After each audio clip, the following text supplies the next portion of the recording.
كل يوم برشا ناس تسأل فيا على كيفاش جيت لأمريكا. أوكي، قلت باهي خل نوضح يعني كيفاه جيت وكذا. بس حاجة في الدنيا ديما الطرق القانونية. أول حاجة يعني كيفاه جيت لهنا، ممكن فما عباد تعرفها ممكن فما برشا عباد متعرفهاش. أما خل نوضح ميصيرش خاطر كثرت عليا الأسئلة وكيفاش مانيش أجونس دو فواياج. نوضح كيفاش جيت لهنا. جيت عن طريق يعني اللوتري. فما ناس تعرفها فما ناس لا في تونس. اللوتري هذي كيفاش تعمر في سيت تابع وزارة الخارجية الأمريكية. تصير يعني قرعة عشوائية، يعني يختاروا عباد معينين. لكن أبار القرعة ذي لازم يكون عندك شروط معينة، اللي يكون عندك هاي سكول اللي هو لازم يكون عندك باك، ويكون عندك يعني معناه 12 سنة تعليم، أو المهم ياخد باك، أو عندك شهادة معادلة، أو عندك اكسبريونس في الشغل من عامين ل5 سنين. هذه هي الشروط. باهي تكون زادا من الدول المؤهلة باش تجي لهنا، معناها مش كيما فما دول محظورة. مثال يكون عمرك فوق 18 سنة، تكون يعني ما عندكش مشاكل مع الحاكم، بتروة متاعك نظيفة. تكون يعني صحتك لاباس، ما عندكش يعني أمراض معدية، أمراض خطيرة، أو تكون ملقح. ما عندكش مشاكل، يعني سورتو المشاكل وكل الحاجات هذيك الكل.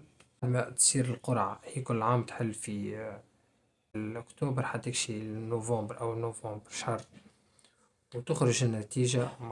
تخرج النتيجة 4 ماي، يا ربي 4 ماي.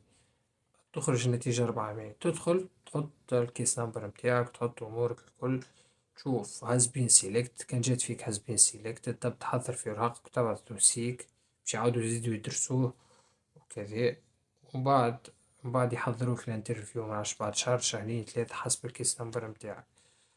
وبعد تمشي تعمل انترفيو. في الانترفيو باش يسألوك يعني حاجات على قرايتك، على اكسبيرينس بتاعك، يعني على وين ماشي. حاسيلو برشا أسئلة برشا أسئلة. فما ناس حستها صعيبة، فما ناس حستها سهلة، وكل واحد كيفاش. أما المهم بعد الانترفيو خويا تاخو يعني قبل هذا لازمك فما فاكسينات معينة لازمك تعملهم. تمشي للطبيب زاد يشوفلك صحتك وكل شيء. anyway ما ندخلوش في التفاصيل هذيك خاطر هذيك من بعد. المهم بعد تاخو فيزتك يمشي على هذا هما شروط. وهذه هي معناها كيفاش أنا مشيت لأمريكا بطريقة قانونية. لا غير يعني مشاكل، لا غير يعني تعب، لا غير معناها اللي باش تخسرهم انتي في المثال في حرقة ولا كذا.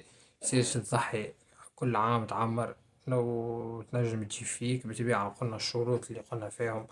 الباك، ايكيفالون، اكسبيريونس، حاجات كيما هكا. وربي يسهل الناس الكل في طريق الخير. وهكا حبيت نبارتاجي معاكم اللي يسأل واللي حب يعرف، يعني اللي يحب معناه يطلع هكا